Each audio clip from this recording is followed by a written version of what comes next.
আজকের মাহফিলের প্রথম নসিহতটা অনেক হবে ইনশাআল্লাহ, যতটুকু সময় আছে আমাদের হাতে এবং আল্লাহ পাক যা তৌফিক দিবেন। প্রথম নসিহত হচ্ছে 5 ওয়াক্ত নামাজ 14 থেকে 18 সালেই হয়ে গেছে। তারপরে আস্তে আস্তে 48 সাল পর্যন্ত বাকি যেগুলো ছিল সব চলে আসছে। তার মানে এই কাজটা শেষ।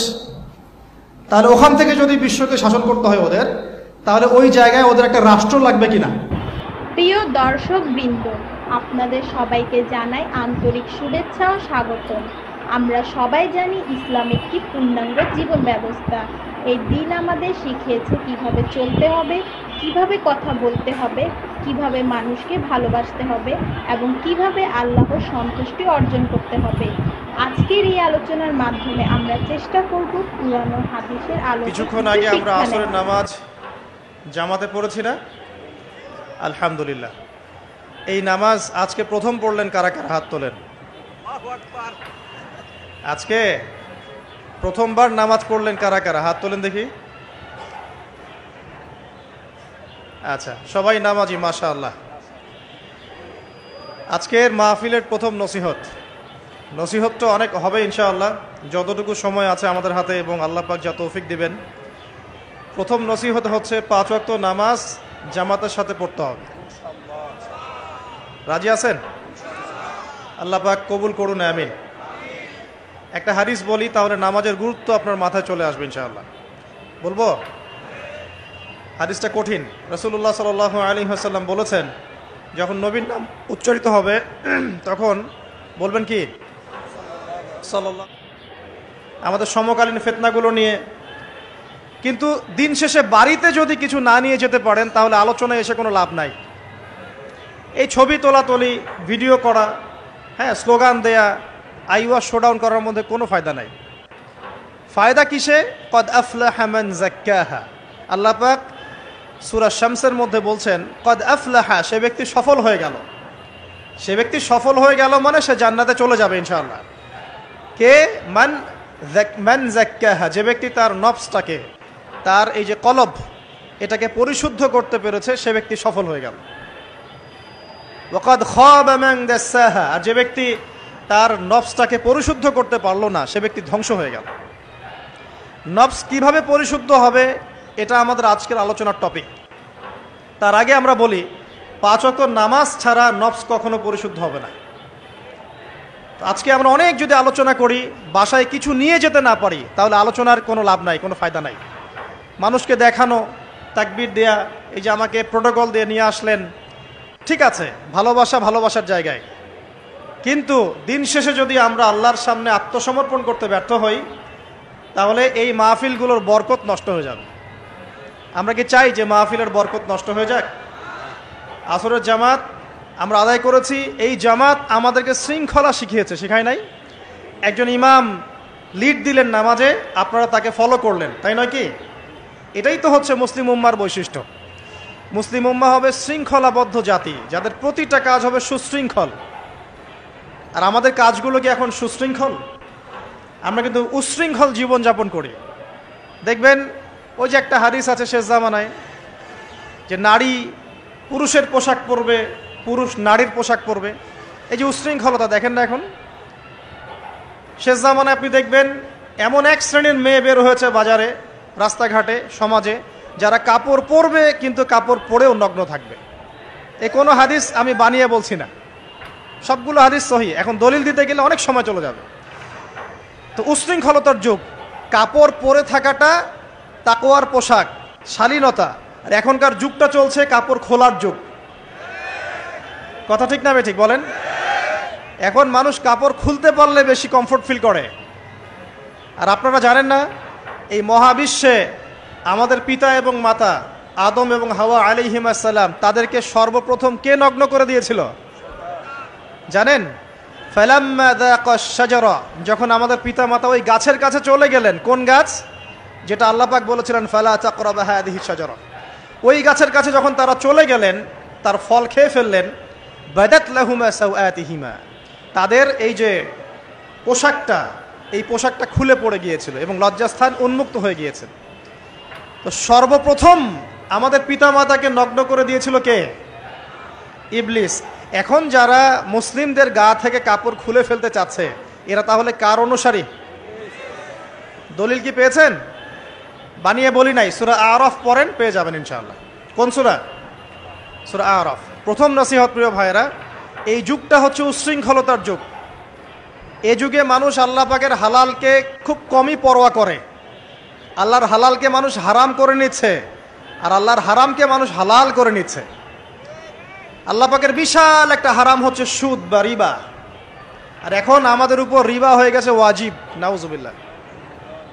একটা দেশ নাই যেটা সুদমুক্ত, একটা জেলা পাবেন না সুদমুক্ত, একটা গ্রাম থানা ইউনিয়ন পাবেন না সুদমুক্ত। নবীজি এই যুগের কথাই হয়তোবা বলেছেন, যে যুগে মানুষ সুদ থেকে বেঁচে থাকতে চাইলেও সুদের ছিটা ফোঁটা গিয়ে তার গায়ে লাগবে। মনে করেন আপনি একটা কনস্ট্রাকশন করেছেন, একটা সুদি প্রতিষ্ঠান থেকে লোন নিয়েছেন, এখন আপনি ওই কনস্ট্রাকশনটা ভাড়া দিয়েছেন। সেখানে মনে করেন আমি ভাড়া নিয়েছি, আমি আপনাকে মাসে মাসে ভাড়া প্রদান করছি, আপনি সেই ভাড়ার টাকাগুলো কালেক্ট করছেন, করে সেই প্রতিষ্ঠানের লোন শোধ করছেন। প্রত্যক্ষভাবে না হলেও আমি কিন্তু পরোক্ষভাবে সুদে হেল্প করছি। আমি বুঝাতে পারছি না মনে হয়। এর বাইরে 1% মানুষও এখন পৃথিবীতে নাই যে ব্যক্তি রিবা থেকে বাইরে, ইচ্ছাকৃত হোক অনিচ্ছাকৃত হোক। আর এই প্রসঙ্গ আসলে আমি 2-4টা কথা না বলে থাকতে পারি না। সেটা হলো, নবী সাল্লাল্লাহু আলাইহি ওয়াসাল্লাম বলেছেন, রিবার 73টা শাখা আছে পাপের, তার মধ্যে সবচেয়ে নিচু শাখা হচ্ছে নিজের মাকে বিয়ে করা। সহিহ বুখারীর একটা বর্ণনা এসেছে, যে ব্যক্তি 1 দিরহাম সুদ খায়, দিরহাম কি? রৌপ্য মুদ্রা।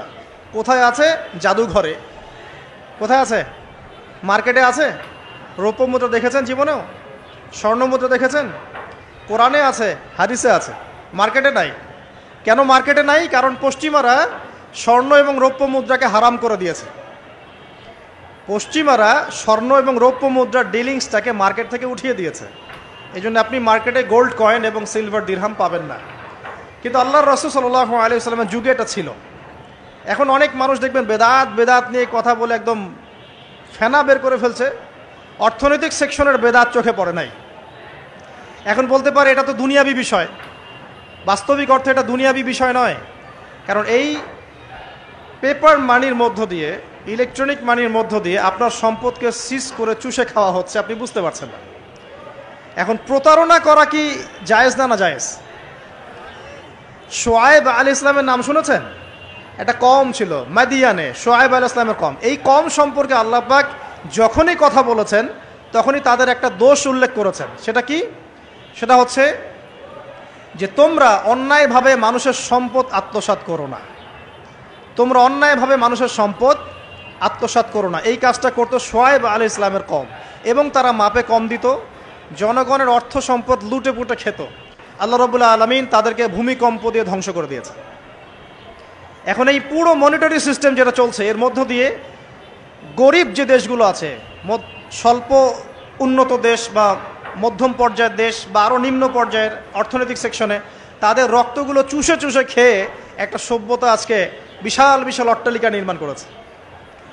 এই যে অন্যের রক্ত চুষে নিজে বড়লোক হওয়া, এটা কি হালাল না হারাম? এ কারণেই এই মনিটরি সিস্টেমের মধ্যে হারাম আছে। এই যুগটা সেই যুগ যেখানে মানুষ আল্লাহর হারামকে হালাল করে নিয়েছে আর হালালকে হারাম করে নিচ্ছে। রিবা একটা টাটকা হারাম, আমরা এটাকে হালাল করে ফেলেছি। এখন এই হাদিসগুলো শুনলে আমাদের গায়ের মধ্যে দাগও কাটে না, অন্তরটা কেঁপে ওঠে না, আমাদের কলবে কোনো নড়া দেয় না। নবী সাল্লাল্লাহু আলাইহি ওয়াসাল্লাম বলছেন, 1 দিরহাম যে ব্যক্তি সুদ খেয়েছে সে যেন 36 বার জেনা করেছে। কতবার? আমি হাদিসটা বানিয়ে বললাম কি বললাম না, আপনারা আলেমদেরকে জিজ্ঞাসা করবেন, বাসায় গিয়ে অবশ্যই জিজ্ঞাসা করবেন। যদি দেখেন হাদিস ঠিক আছে, সহিহ, তাহলে আল্লাহর ওয়াস্তে এখন যেমন তওবা করলেন আমি 5 ওয়াক্ত নামাজ ছাড়বো না, ঠিক আমার সাথে আবার তওবা করেন, সারা জীবন সুদ খাবো না ইনশাআল্লাহ। নবী সাল্লাল্লাহু আলাইহি ওয়াসাল্লাম 4 শ্রেণীর মানুষকে অভিশাপ করেছেন। 1 শ্রেণী যে সুদ খায়, 2 নাম্বার যে দেয়, 3 নাম্বার যে সাক্ষী থাকে, 4 নাম্বার যে লিখে রাখে। এখন আপনি বলেন, এই পুরো মনিটরি সিস্টেমের মধ্যে এই 4 শ্রেণীর মানুষ আছে না? কোনো না কোনোভাবে আমরা এর সাথে সম্পৃক্ত নই কি? সম্পৃক্ত। অতএব আল্লাহর এই বাণীকে যদি ভয় করেন, কোন বাণী? আল্লাহ পাক বলছেন, ইয়া আইয়ুহাল্লাযীনা আমানু, হে মুমিনগণ, ইত্তাকুল্লাহ, তোমরা আল্লাহকে ভয় করো।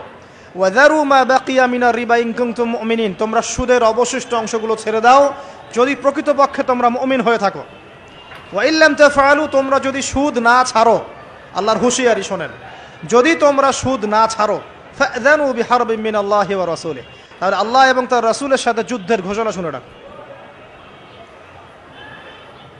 আল্লাহ এবং তার রাসূলের বিপক্ষে যুদ্ধ করে কেউ জান্নাতে যাবে? কেউ কবরের আযাব থেকে বাঁচতে পারবে? কেউ হাউজে কাউসারের পানি পাবে?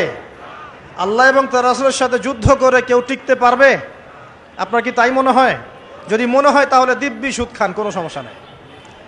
আর যদি মনে হয় যে আল্লাহ এবং তার রাসূলের সাথে যুদ্ধ করে আমি পার পাবো না, আল্লাহ এবং তার রাসূলের বিরুদ্ধাচরণ করে আমার কবর টিকবে না, কারণ আমি একটা কথা বারবার বলি আপনাদেরকে, যে আল্লাহ ছাড়া আমাদের আপন বলতে কেউ আছে? একা এসেছেন পৃথিবীতে, একাই যেতে হবে। আপনার খ্যাতি, আপনার অর্থনৈতিক খ্যাতি, অর্থের প্রতিপত্তি, আপনার ক্ষমতার দাপট, আপনার ধর্মীয় দাপট, কোনো কিছুই, ফ্যান ফলোয়ার্স, কেউ আপনার সাথে কবরে যাবে না। মনে করেন আমি আসছি, আপনারা সবাই স্লোগান দিচ্ছেন, কথার কথা, আপনারা আমাকে ভালোবাসেন, বা একজন পলিটিশিয়ান আসছে, আপনারা সবাই স্লোগান দিচ্ছেন, ভালোবাসেন তাকে। দিন শেষে ওই পলিটিশিয়ান একাই কবরে যাবে, দিন শেষে আপনিও একাই কবরে যাবেন, আমিও একাই কবরে যাব।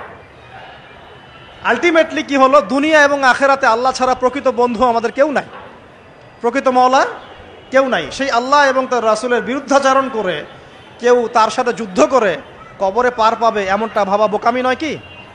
আল্লাহ পাক আমাদেরকে বোঝার তৌফিক দান করুন। তারপরে আস্তে আস্তে 48 সাল পর্যন্ত বাকি যেগুলো ছিল সব চলে আসছে। তার মানে এই কাজটা শেষ। তাহলে ওখান থেকে যদি বিশ্বকে শাসন করতে হয় ওদের, তাহলে ওই জায়গায় ওদের একটা রাষ্ট্র লাগবে কিনা? লাগবে না? এমনি এমনি শাসন করতে পারবে?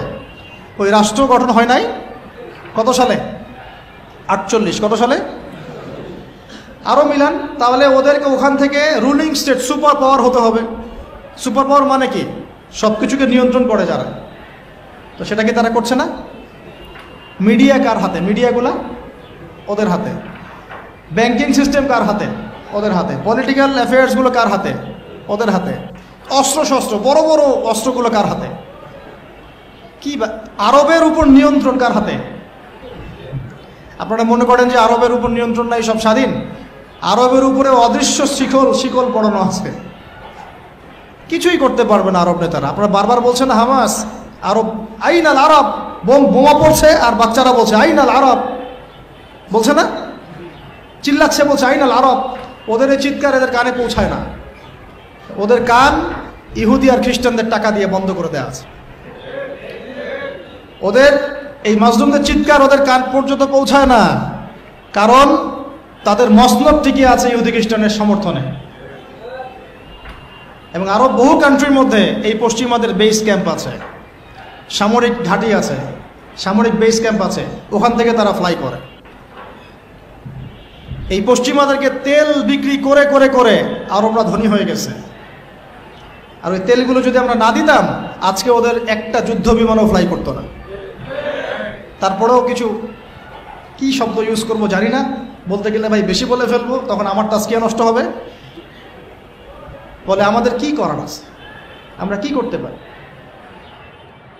নবী সাল্লাল্লাহু আলাইহি ওয়াসাল্লাম নবী হয়েছেন 40 বছর বয়সে। জন্মগ্রহণের আগে বাবাকে হারিয়েছেন, তারপরে 6 বছর বয়সে মাকে হারিয়েছেন,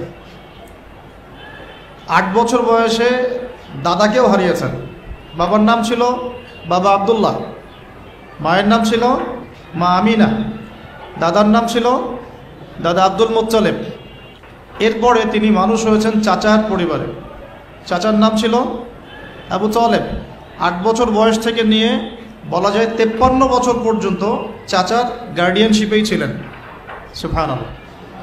এই চাচা আবু তালেব নবী সাল্লাল্লাহু আলাইহি ওয়াসাল্লামের জন্যে এবং দিন ইসলামের জন্যে, কারণ তার ভাতিজার দিন তো তারই দিন, এমন কোনো ত্যাগ নাই যা স্বীকার করেন নাই। চাচা আবু তালেব নবী সাল্লাল্লাহু আলাইহি ওয়াসাল্লামকে যে সাপোর্টটা দিয়েছেন, এই সাপোর্টটা আমরা সবাই মিলেও এখনো দিতে পারি নাই। বিশ্বাস করেন? যে সাপোর্টটা নবী সাল্লাল্লাহু আলাইহি ওয়াসাল্লামকে চাচা আবু তলেব দিয়েছেন, এই সাপোর্ট আমরা সবাই মিলেও তাকে দিতে পারি নাই।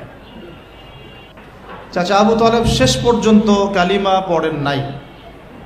সাহাবীরা জিজ্ঞাসা করেছিলেন যে ইয়া রাসূলুল্লাহ সাল্লাল্লাহু আলাইহি ওয়াসাল্লাম, আপনাকে এত সাপোর্ট দেওয়ার পরে চাচা আবু তলেবের কি কোনোই উপকার হবে না, লাভ হবে না?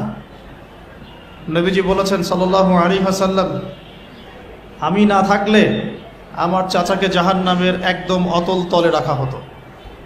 আমার কারণে আল্লাহ রাব্বুল আলামিন তাকে জাহান্নামের উঁচু জায়গায় রাখবেন, জাহান্নামের উঁচু জায়গায় রাখবেন, যেখানে আগুন তার পায়ের গোড়ালি স্পর্শ করবে, এতেই তার মগজ টকবক করে ফুটতে থাকবে। আপনারা কি আমার বাংলা ভাষা বুঝতে পারছেন? এমন কোনো সাপোর্ট নাই চাচা দেন নাই। মক্কার প্রায় 13 বছর যখন দাওয়াতি কাজ করছেন নবী সাল্লাল্লাহু আলাইহি ওয়াসাল্লাম, মানুষ গালি দিচ্ছে, কেউ থুতু নিক্ষেপ করছে, কেউ নামাজরত অবস্থায় মাথার উপরে উটের নাড়ি ভুঁড়ি চাপিয়ে দিচ্ছে, কেউ বলছে এই ব্যক্তি জাদুকর, এই ব্যক্তি গণক, এই ব্যক্তি মিথ্যাবাদী, নাউজুবিল্লাহ, এই ব্যক্তি ফারিকুল জামা, জামাত বিভক্তকারী, এই ব্যক্তি মজনুন, পাগল। তাকে আগলে রেখেছেন তার চাচা। মানুষ অর্থনৈতিক বয়কট করছে, চাচা আগলে রেখেছেন। 3 বছর সমাজ থেকে বহিষ্কার করা হয়েছে, গাছের ছালপাতা খেয়ে থেকেছেন বনু হাশিম, চাচা আগলে রেখেছেন। চাচা ছোটবেলা থেকে তাকে এত মহব্বত করেছেন, তার ছেলেদেরকে নিয়ে যখন খেতে বসতেন, আমাদের নবী সাল্লাল্লাহু আলাইহি ওয়াসাল্লাম একটু লাজুক ছিলেন, তিনি শোরগোল করতেন না, চুপচাপ খেতেন। চাচা আলাদা করে একটা খাবার রেডি করে তাকে আলাদা করে ডেকে খাওয়াতো, কারণ সবার সামনে হয়তো সে বলতে পারছে না, লজ্জা পাচ্ছে, শাই ফিল করছে, বাবা নাই মানুষের সংসারে, হয় না? এটা আপনারা হয়তো সবাই বুঝবেন না, আমরা বুঝি। যারা বাবা বা মা ছাড়া বড় হয়েছে অন্যের সংসারে, তারা এগুলো বুঝতে পারে। নবী সাল্লাল্লাহু আলাইহি ওয়াসাল্লাম এতিমদের প্রতি এত রহমদিল কেন ছিলেন? কারণ তিনি তো এতিম অবস্থায় বড় হয়েছে, তিনি তার কষ্টটা বুঝতেন। আমরা যদি এখানে যদি কেউ এতিম থাকেন, তিনি বুঝবেন এতিমের সাইকোলজি কেমন, তার চাহিদা কেমন, কষ্ট কেমন।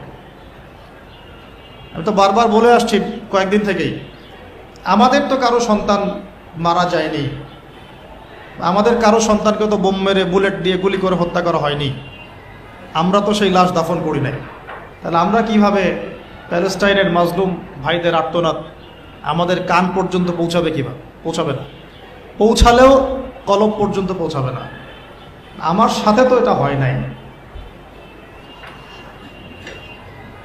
তো ওই দিকে আমি পরে আসতেছি। চাচা আবু তলেব তাকে এত মহব্বত করেছেন, আমি ভাষায় প্রকাশ করতে পারব। আর আমরা চাচা আবু তলেব সম্পর্কে অনেক সময় আলোচনা করি, কিন্তু তার চাচির কথা ভুলে যায়। তার চাচির নাম ছিল ফাতিমা। কি নাম ছিল? এই নামে তিনি তার মেয়ের নাম রেখেছেন। এই ফাতিমা, তার চাচি, নবী সাল্লাল্লাহু আলাইহি ওয়াসাল্লামকে আলাদা করে ডেকে খাওয়াতেন, মহব্বত করতেন। তিনি কিন্তু তার সন্তান না, অন্য কারো সন্তান। একজন মেয়ের পক্ষে অন্যের সন্তান মানুষ করা চারটাখানি কথা না। সতীনের সন্তানই সহ্য করতে পারে না, আর অন্য মানুষের সন্তান নিজের মতো করে মানুষ করা একটা মেয়ের পক্ষে এত সহজও না। তো এই কাজটা চাচি করেছেন। আমি একটা জায়গায় আসতে চাচ্ছি, এত কিছু করার পরেও, সমাজের মানুষের অত্যাচার, নির্যাতন সব থেকে ভাতিজাকে প্রোটেক্ট করার পরেও শেষমেশ তিনি কালিমা লা ইলাহা ইল্লাল্লাহ সাক্ষ্য দেন নাই। তো শেষে কি হলো? কালিমাটা পড়া হলো না? বারবার জিজ্ঞাসা করা হচ্ছে, চাচা আপনি কালিমাটা পড়েন, আমি আপনার জন্য আল্লাহর কাছে সুপারিশ করব। শেষমেশ তিনি বলেছেন যে না, আমি আব্দুল মুত্তালিবের ধর্মের উপরে থাকলাম, নাউজুবিল্লাহ।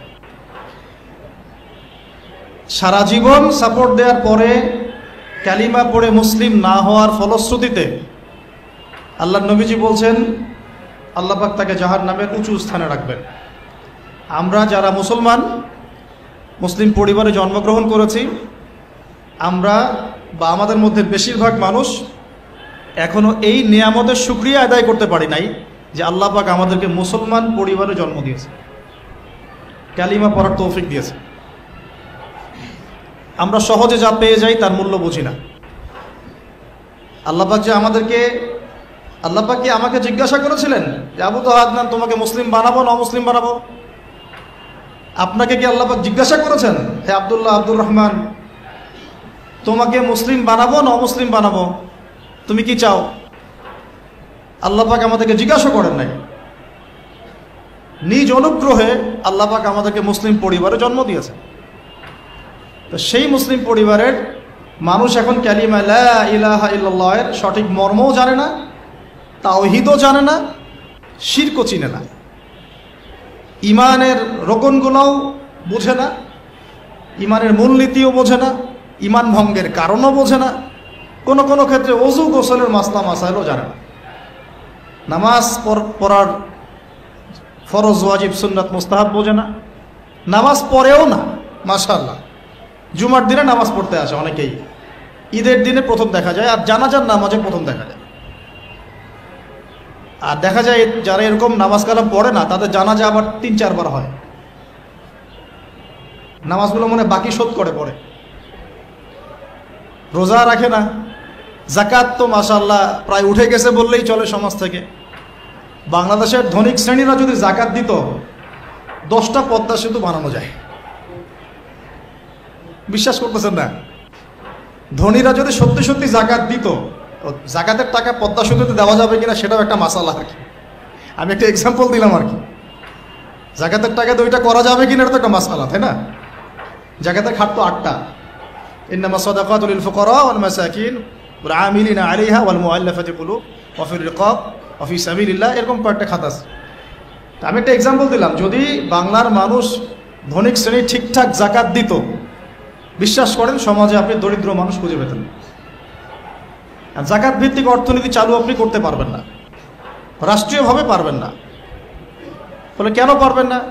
কারণ প্রত্যেকটা রাষ্ট্রের উপর জাতিসংঘের নিয়ন্ত্রণ আছে। আমি ভাই খোলামেলা কথা বলার মানুষ, যদি কারো পছন্দ না হয় কিছু করার নাই, আমাকে বলতে হবে। আপনি আমার সাথে একমত হন বা না হন, অ্যাটলিস্ট শুনেন, পরে সত্য মিথ্যা আপনি যাচাই করেন, মানা না মানা আপনার বিষয়। আমি জাস্ট বলতেছি, আমি তো আপনার মস্তক দখল করতে পারবো না, আমরা তো খুবই দুর্বল। কোন রাষ্ট্রের পক্ষে ইসলামিক আহকাম, হুকুম আহকাম, শরিয়া লজ এগুলো বাস্তবায়ন করা সম্ভব না যতক্ষণ সে জাতিসংঘের আন্ডারে আছে। সোজা কথা। তালেবান পারলো কেন?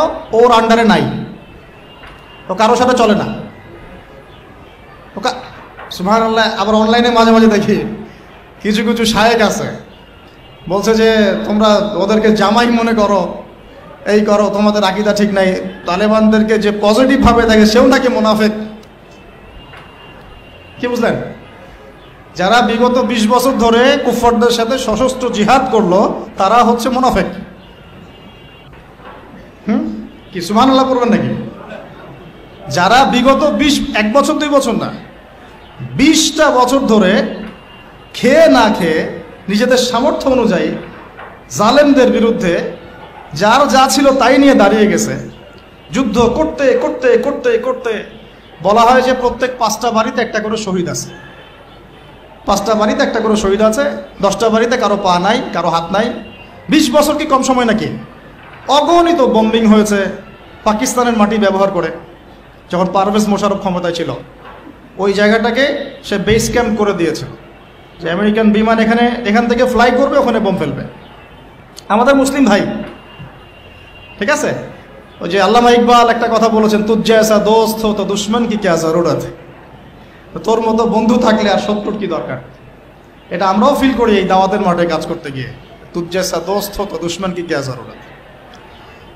তো যাই হোক, তো এরকম 20 বছর যারা একটা জালেম সভ্যতার বিরুদ্ধে যুদ্ধ করেছে, ওরা হয়ে গেছে এখন মুনাফিক, আর এরা হয়ে গেল এখন সহি আকীদার মানুষ। তাহলে যে সহি আকীদার এই কথা বলা হচ্ছে, এটা যে কত বড় ভুল আকীদা সেটা বোঝার কি আর বাকি আছে? উম্মার ক্রান্তি লগ্নেই ইমানদার আর মুনাফিক চেনা যায়। যখন উম্মার একটা সংকট চলে তখন আপনি চিনতে পারবেন কারা ইমানদার কারা মুনাফিক। ভালো অবস্থা আপনি বুঝতে পারবেন না। সব স্বাভাবিক আছে মনে করেন। এখন আপনি বুঝতে পারবেন না আসলেই কে ইমানদার কে মুনাফিক। উম্মার উপর কোনো বাধা বিপত্তি আসলে তখন বুঝতে পারবেন যে আসলেই কে ইসলামের পক্ষে আছে, কে ইসলামের বিপক্ষে আছে, আর কে ভিতরে ঢুকে ঢুকে শয়তানি করতেছে। আমাদের আলোচনার টপিক এটা না, টপিকে আসতেছি। আমি একটা কথা বলতে চাচ্ছিলাম যে আল্লাহ পাক যে আমাদেরকে জিজ্ঞাসা না করেই মুসলিম পরিবারে জন্ম দিয়েছেন, এই নেয়ামতের শুকরিয়া আমরা আদায় করতে পারবো না। যদি সারা জীবন সেজদায় পড়ে থাকি এখন থেকে নিয়ে আমরা শুধু তাওহীদের অনুসারী হয়েছি, এই কৃতজ্ঞতাই আমরা আদায় করতে পারবো। আমরা দিনের জন্য কিছুই করি নাই, আমাদের দ্বারা ইসলামের বড় বড় খেদমত হয়েছে এমন না। আবু তালেব একা যা করেছেন আমার মতো 100 জন আবু তালেব তা করতে পারে নাই, পারবে না, এটাই সত্য কথা। আবু তালেব কোন অবস্থায় করেছেন? যখন চতুর্দিক থেকে আল্লাহর নবীকে সবাই ছিছি করছে, গালিগালাজ করছে, হত্যার পর্যন্ত চেষ্টা করছে। পুরো সমাজ একদিকে, আবু তালেব একাই একদিকে। তার কাছে প্রস্তাব দেওয়া হয়েছে, তোমার ভাতিজাকে আমাদের হাতে তুলে দাও, নাহলে আমরা ব্যবস্থা নিব। সে বলছে আমি আমার ভাতিজাকে তোমাদের হাতে তুলে দিব না যতদিন না আমার দেহ মাটির তলে না যাচ্ছে। হ্যাঁ, তিনি নবীজিকে গিয়ে বলছেন, তা আমার বৃদ্ধ কাঁধের উপর এত বোঝা দিও না ভাতিজা, আমার বয়স হয়ে গেছে, ওরা তোমাকে বলছে তুমি দাওয়াতটা ছেড়ে দাও। তো নবীজি বলছেন, আমার ডান হাতে যদি চাঁদ এনে দেওয়া হয়, বাম হাতে সূর্য এনে দেওয়া হয়, চাচা আমি এই দাওয়াত ছাড়তে পারবো না। হয় আমি এই পথে দাওয়াত দিতে দিতে আমার এই দিন বিজয়ী হবে, না হলে আমি হালাক হই। তখন কি হলো? তখন তিনি বললেন যে ওরা তোমার দিকে আসতে পারবে না দলে দলে যতক্ষণ না আমি আবু তালেব দাফন হচ্ছি মাটির তলে। কথা বুঝতে পারছেন? এখন মূল কথাটা হচ্ছে, আমরা যারা মুসলিম পরিবারে জন্মগ্রহণ করেছি এরপরেও আমরা তাওহীদের জ্ঞান অর্জন করছি না, শিরক থেকে দূরে থাকছি না, নামাজ পড়ছি না 5 ওয়াক্ত ফরজ নামাজ, যাকাত দিচ্ছি না, সওম রাখছি না, প্রোটেস্ট্যান্ট মুসলিম হয়েছি, Protestant version of Islam follow করছি, ইসলামের দাওয়াতের কাজ করছি না, দিনের বিজয়ের কোনো ফিকির করছি না। সত্যি কথা বলতে আমাদের দুনিয়াতে থাকার চেয়ে না থাকাই ভালো। আমরা এখন গরু ছাগল। বিশ্বাস করেন আমার কথা, আল্লাহ পাক এই শব্দই বলেছেন সূরা আরাফ, সূরা আরাফের সম্ভবত 189 নম্বর আয়াত, 189। ওয়ালাকাদ বা'দা আউযু বিল্লাহি মিনাশ শাইতানির রাজিম ওয়ালাকাদ যারা'না লিজাহান্নামা কাসীরাম মিনাল জিন্নি ওয়াল ইনস। আল্লাহ পাক বলছেন আমি প্রচুর জিন আর মানুষকে দিয়ে জাহান্নাম পূর্ণ করব। বলি নাউযুবিল্লাহ। লাহুম কুলুবুন, কেন পূর্ণ করব? তাদের কি অপরাধ ছিল? কি অপরাধে করব? লাহুম কুলুবুন, তাদেরকে কলব দিয়েছিলাম, লা ইয়াফকাহুনা বিহা, বোঝার চেষ্টা করে নাই। ওয়ালাহুম আযানুন, কান দিয়েছিলাম, লা ইয়াসমাউনা বিহা, শোনে নাই। ওয়ালাহুম আ'য়ুনুন, চোখ দিয়েছিলাম, লা ইউবসিরুনা বিহা, চোখ দিয়ে দেখে নাই। কলব দিয়ে উপলব্ধি করে নাই, কান দিয়ে বলেন শোনে নাই, চোখ দিয়ে দেখে নাই। উলাইকা কাল আনআম, এরা ছিল আনআমের মতো। আনআম কি? আনআম মানে গবাদি পশু, ক্যাটেলস, গবাদি পশু। শুধু তাই না, বালহুম আদল, বরং এর চেয়েও নিকৃষ্ট ছিল। গবাদি পশুকে যে দায়িত্ব দেওয়া হয়েছে ও সেটা পালন করে। প্রত্যেক প্রাণীকে যে দায়িত্ব দেওয়া হয়েছে সেই দায়িত্ব তারা পালন করে, করে কি না? না হলে আমরা এত বড় বড় প্রাণীর সাথে কিভাবে পেরে উঠতাম? একটা গরু নির্দ্বিধায় জীবনকে সঁপে দিচ্ছে, বিদ্রোহ করছে না, করছে? তো আল্লাহ পাক এই কথা বলছেন, উলাইকা কাল আনআম, তারা হচ্ছে গবাদি পশুর মতো। বালহুম আদল, বরং তার চেয়েও নিকৃষ্ট। কারা? উপলব্ধি করে না, দেখে না, শোনে না। এখন আমাকে উত্তর দেন দেখি, আমাদের মধ্যে এখানে কোন ব্যক্তি আছেন যে চোখে দেখেন না, কানে শোনেন না, উপলব্ধি করেন না? আমরা সবাই চোখে দেখি। এই চোখে দেখি কি না? দেখতে পাচ্ছেন তো আপনি? কানে শুনতে পাচ্ছেন কি না?